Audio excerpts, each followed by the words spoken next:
Hi guys, ಎಲ್ಲರಿಗೂ ನಮಸ್ಕಾರ. ನಾನು ಸುಪ್ರೀತಾ ಗಣೇಶ್. ನನ್ನ ಯೂಟ್ಯೂಬ್ ಚಾನೆಲ್ಗೆ ನಿಮಗೆಲ್ಲರಿಗೂ ಸ್ವಾಗತ ಗೈಸ್. ಬನ್ನಿ, ಇವತ್ತು ಆಲ್ರೆಡಿ ನೋಟ್ಸ್ ಆಗಿದೆ, ಡಯಾಗ್ರಾಮ್ ಕೂಡ ಆಗಿದೆ. ಈಗ ಪೇಪರ್ ಕಟ್ಟಿಂಗಲ್ಲಿ ಯಾವ ರೀತಿ ಕಟ್ಟಿಂಗ್ ಮಾಡೋದಂತ ತೋರಿಸ್ತಿದ್ದೇನೆ. ಬನ್ನಿ ಗೈಸ್, ನೋಡುವ ಪೇಪರ್ ಕಟ್ಟಿಂಗ್ ಯಾವ ಥರ ಅಂದರೆ, ಪೇಪರ್ ಕಟ್ಟಿಂಗಲ್ಲಿ ಈ ಥರ ಬಟ್ಟೆ ಇದ್ದರೆ ಅದನ್ನು ಡಬಲ್ ಫೋಲ್ಡಿಂಗ್ ಮಾಡ್ಕೊಳ್ಳೋದು. ನೆಕ್ಸ್ಟ್ ಇಲ್ಲಿಂದ ಇದಕ್ಕೆ ಹೀಗೆ ಫೋಲ್ಡಿಂಗ್, ಅದು ಆಲ್ರೆಡಿ ಫ್ರಾಕಲ್ಲಿ ಸಹ ಹೇಳಿದ್ದೇನೆ. ಈ ಕಡೆ ಫೋಲ್ಡಿಂಗ್ ಬ್ಯಾಕ್ ಮತ್ತು ಫ್ರಂಟ್ ಎರಡು ಕಡೆ. ಈಗ ನೆಕ್ಸ್ಟ್ ಇದನ್ನು ಹೀಗೆ ಫೋಲ್ಡಿಂಗ್ ಮಾಡಿಕೊಂಡು, ನೆಕ್ಸ್ಟ್ ಇಲ್ಲಿಂದ ಇಲ್ಲಿಗೆ ಫುಲ್ ಲೆಂತ್ ಪ್ಲಸ್ 1.5 ಇಲ್ಲಿ ಕೆಳಗೆ. ಓಕೆನಾ ಗೈಸ್?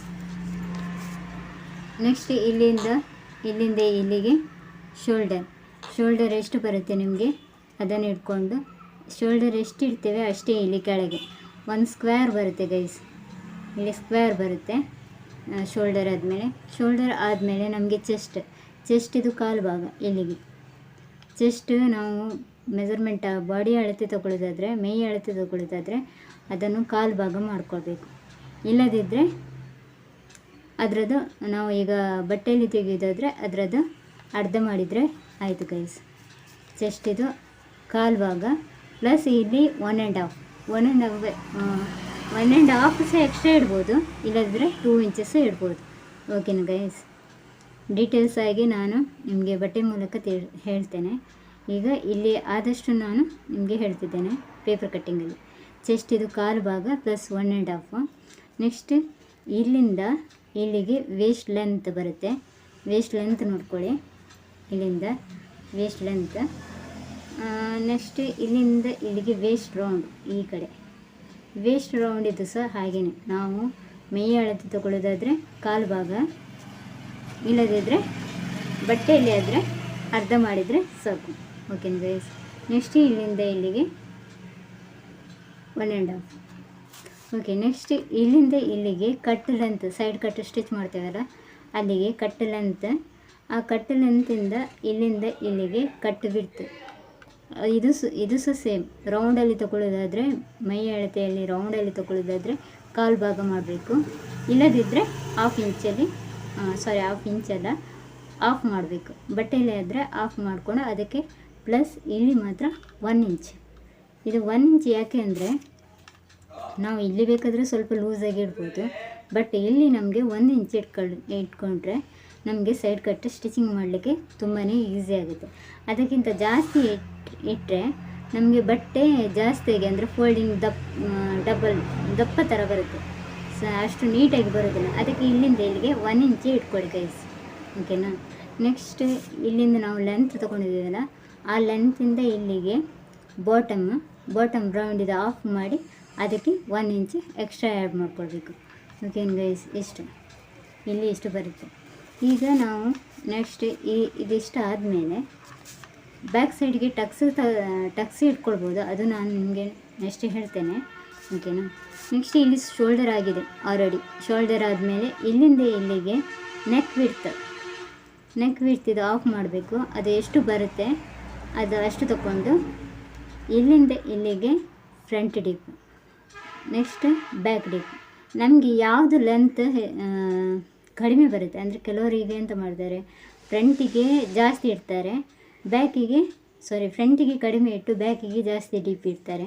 ಅದಕ್ಕೋಸ್ಕರ ನಮಗೆ ಯಾವುದು ನಾವು ಬೇರೆನೇ ಕಟ್ ಮಾಡ್ಕೊಳ್ಬೇಕು. ನೆಕ್ಕಿದು ಯಾವತ್ತು ಬ್ಯಾಕಿದು ಬೇರೆ ಫ್ರಂಟಿದು ಬೇರೆ ಮಾಡ್ಕೊಳ್ಬೇಕು. ಒಟ್ಟಿಗೆ ಮಾಡಿದರೆ ಇಲ್ಲಿ ಫ್ರಂಟ್ ಸಹ ಡೀಪ್ ಬರುತ್ತೆ, ಬ್ಯಾಕ್ ಸಹ ಡೀಪ್ ಬರುತ್ತೆ. ಅದಕ್ಕೋಸ್ಕರ ನಾವು ಸಪ್ರೇಟಾಗಿ ಮಾಡ್ಕೊಳ್ಬೇಕು. ಓಕೆನಾ? ಸಪ್ರೇಟ್ ಮಾರ್ಕ್ ಮಾಡ್ಕೊಂಡು ಮಾಡಬೇಕು. ಓಕೆನಾ ಗೈಸ್? ಇದಿಷ್ಟು ಅರ್ಥ ಆಗಿದೆ ಅಂತ ಅಂದ್ಕೊಳ್ತೇನೆ. ನೋಡಿದ್ರಲ್ಲ, ಕಟ್ಟಿಂಗ್ ಮಾಡಿ ತೋರಿಸ್ಬೇಕಾ? ಸರಿ, ಈಗ ಪೇಪರ್ ಕಟ್ಟಿಂಗ್ ಯಾವ ಥರ ಕಟ್ಟಿಂಗ್ ಮಾಡೋದು ಅಂತ ಹೇಳಿ ತೋರಿಸ್ತೇನೆ. ಹೀಗೆ 2 ಪೀಸನ್ನು ಒಟ್ಟಿಗೆ ಇಟ್ಕೊಂಡು ಮಾರ್ಕ್ ಮಾಡಿದಲ್ಲಿ ಕಟ್ ಮಾಡ್ಕೊಳ್ಳಿ. ಹೀಗೆ ಇಟ್ಕೊಂಡು 2 ಪೀಸ್, ಇದರಲ್ಲಿ ಮಾತ್ರ 2 ಪೀಸ್, ಬ್ಯಾಕ್ ಮತ್ತು ಫ್ರಂಟ್ ಒಟ್ಟಿಗೆ.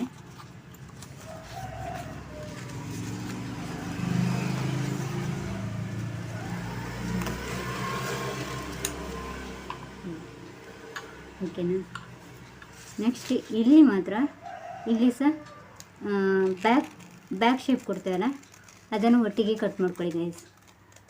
ಹೀಗೆ ಬ್ಯಾಕ್ ಪೀಸು ಒಟ್ಟಿಗೆ ಕಟ್ ಮಾಡ್ಕೊಳ್ಳಿ. ನೆಕ್ಸ್ಟ್ ಇಲ್ಲಿ ಹೀಗೆ 1/4 ಇಂಚಲ್ಲಿ ಒಂದು ಮೇಲ್ಗಡೆ ಶೇಪ್ ಹೀಗೆ, ಓಕೆನಾ. ನೆಕ್ಸ್ಟ್ ಇಲ್ಲಿ ನೀವು ಬ್ಯಾಕಲ್ಲಿ ಡೀಪ್ ಕಡಿಮೆ ಇದ್ದರೆ ಒಟ್ಟಿಗೆ ಕಟ್ ಮಾಡ್ಬೋದು, ಓಕೆನಾ. ಬ್ಯಾಕಲ್ಲಿ ಡೀಪು ಕಡಿಮೆ ಇದ್ದರೆ ಒಟ್ಟಿಗೆ ಮಾಡ್ಕೊಳ್ಬೋದು, ಬ್ಯಾಕಲ್ಲಿ ಡೀಪ್ ಜಾಸ್ತಿ ಇದ್ದರೆ ಸಪ್ರೇಟ್ ಮಾಡ್ಕೊಳ್ಬೇಕಾಗುತ್ತೆ. ನಾನು ನಿಮಗೆ ತೋರಿಸ್ತೇನೆ ನೋಡಿ. ಇದು ಬ್ಯಾಕ್ ಡೀಪ್ ಕಡಿಮೆ ಇದ್ದರೆ, ಆಲ್ರೆಡಿ ಬ್ಯಾಕ್ ಡೀಪ್ ಕಡಿಮೆ ಇರೋದಿಲ್ಲ, ಬೇಡ, ನಾನು ಫ್ರಂಟೇ ಮಾಡ್ಕೊಳ್ಳುವ ಫಸ್ಟಿಗೆ. ಈ ಥರ ಫ್ರಂಟ್ ಶೇಪ್ ಕೊಟ್ಟಿದ್ದೇನೆ ಹೀಗೆ. ಆದರೆ ನೀವು ಸಪ್ರೇಟ್ ಮಾಡ್ಕೊಳ್ಬೇಕು, ಒಟ್ಟಿಗೆ ಕಟ್ ಮಾಡ್ಕೊಳ್ಬೇಡಿ. ಬ್ಯಾಕಿದು ಮತ್ತು ಫ್ರಂಟಿದು ಒಟ್ಟಿಗೆ ಮಾಡಬೇಡಿ, ಸಪ್ರೇಟ್ ಮಾಡ್ಕೊಳ್ಳಿ.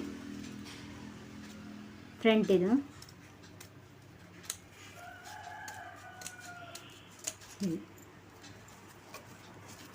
ಇದು ಫ್ರಂಟಿದು ಕಟ್ ಮಾಡಿದ್ದು ನೋಡಿದ್ರಲ್ಲ, ಫ್ರಂಟಿದು. ಈಗ ಫ್ರಂಟ್ ಸಪ್ರೇಟ್ ಆಯ್ತಲ್ಲ, ಆವಾಗ ಈ ಶೇಪ್ ಸಹ ನಾವು ಹೀಗೆ ಕಟ್ ಮಾಡ್ಕೊಳ್ಬೋದು ಹೀಗೆ, ಓಕೆನಾ. ನೋಡಿದ್ರಲ್ಲ, ಈ ಥರ ಫ್ರಂಟ್ ರೆಡಿ ಆಯಿತು. ನೆಕ್ಸ್ಟ್ ಬ್ಯಾಕಿಗೆ ನಾವು ಮಾರ್ಕ್ ಮಾಡ್ಕೊಳ್ಬೇಕು. ಬ್ಯಾಕ್ ಎಷ್ಟು ಬರುತ್ತೆ, ವಿಡ್ತ್, ನೆಕ್ ವಿಡ್ತ್, ಹಾಗೆ ಬ್ಯಾಕ್ ಡೀಪ್. ನಾನು ಇಲ್ಲಿ ಅಂದಾಜಲ್ಲಿ ಹಾಕಿದ್ದೇನೆ, ಬಟ್ಟೆಯಲ್ಲಿ ಮಾಡುವಾಗ ನಿಮಗೆ ಮಾರ್ಕ್ ಮಾಡಿ ತೋರಿಸ್ತೇನೆ, ಓಕೆನಾ. ಇಲ್ಲಿ ಹೀಗೆ ರೌಂಡ್ ಶೇಪ್ ಕೊಟ್ಟಿದ್ದೇನೆ. ಬ್ಯಾಕ್ ಸಪ್ರೇಟ್ ಮಾಡ್ಕೊಂಡು